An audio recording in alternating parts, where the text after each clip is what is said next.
Good morning विद्यार्थियों।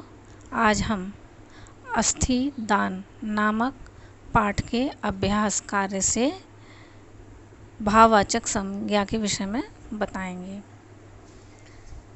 संज्ञा के अंतर्गत संज्ञा के सभी प्रकार के विषय में आप पढ़ चुके हैं। यहाँ आपको हम केवल भाववाचक संज्ञा के विषय में बताएंगे। भाववाचक संज्ञा क्या है? इसकी परिभाषा: जो शब्द किसी चीज़, पदार्थ की अवस्था, दशा या भाव का बोध कराते हैं, उन शब्दों को भाववाचक संज्ञा कहते हैं। जैसे बचपन, बुढ़ापा, मिठास, उमंग, चढ़ाई, थकावट, मानवता, चतुराई, लंबाई, मित्रता, मुस्कुराहट, अपनापन, भूख, प्यास, क्रोध, सुंदरता आदि। उपर्युक्त उदाहरणों में से आप किसी को छू नहीं सकते, केवल अनुभव कर सकते हैं। तो इससे आपने जाना, इसके द्वारा, इन उदाहरणों के द्वारा आपने जाना कि जिन भावों को हम अनुभव करते हैं, छू नहीं सकते, महसूस कर सकते हैं, उन्हें भाववाचक संज्ञा कहते हैं।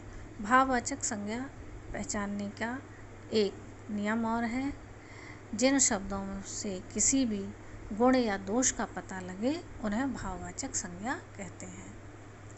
भाववाचक संज्ञा के कुछ अन्य उदाहरण इस प्रकार हैं, जिनके द्वारा आप भाववाचक संज्ञा के विषय में जान सकते हैं। भारत में गरीबी बढ़ रही है। गरीबी शब्द से गरीब होने का भाव का बोध हो रहा है, अतः गरीबी एक भाववाचक संज्ञा शब्द है। मेरा बचपन खेल कूद में बीता। बचपन शब्द से बच्चा होने के भाव का ज्ञान हो रहा है, अतः बचपन एक भाववाचक संज्ञा है। मेरे दोस्त की लंबाई मेरे से अधिक है। लंबाई शब्द से लंबा होने के भाव का बोध हो रहा है, अतः लंबाई एक भाववाचक संज्ञा है। रमेश और सुरेश की आपस में दोस्ती है। दोस्ती शब्द से दोस्त होने का भाव का बोध हो रहा है, अतः दोस्ती एक भाव है। भाववाचक संज्ञा के कुछ अन्य उदाहरण: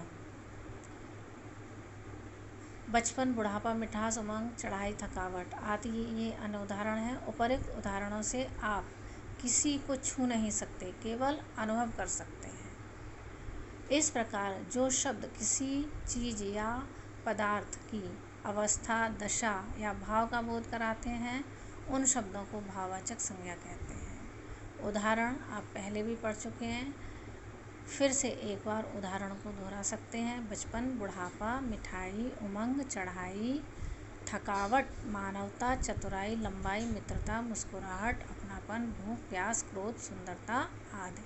उपर्युक्त उदाहरणों में से आप किसी को छू नहीं सकते, केवल अनुभव कर सकते हैं। अर्थात जिन संज्ञा शब्दों से किसी गुण दोष का बोध हो, किसी गुण दोष के विषय में पता लगे, अर्थात जिन संज्ञा शब्दों, भावों को हम केवल महसूस कर सकते हैं, जिन्हें अनुभव कर सकते हैं, जिनको हम छू नहीं सकते, उन्हें हम भाववाचक संज्ञा कहते हैं। मुझे पूर्ण आशा है कि अब आप भाववाचक संज्ञा समझ गए होंगे। मैं आपको अभ्यास के लिए कुछ कार्य दूंगी, जिसके द्वारा आपको भाववाचक संज्ञा पूर्ण तरह से स्पष्ट हो जाएगा। आपको कार्य नियमित रूप से करना है, क्योंकि बहुत ही शीघ्र अक्टूबर में आपकी हाफ ईयरली अर्धवार्षिक परीक्षाएं होने वाली हैं।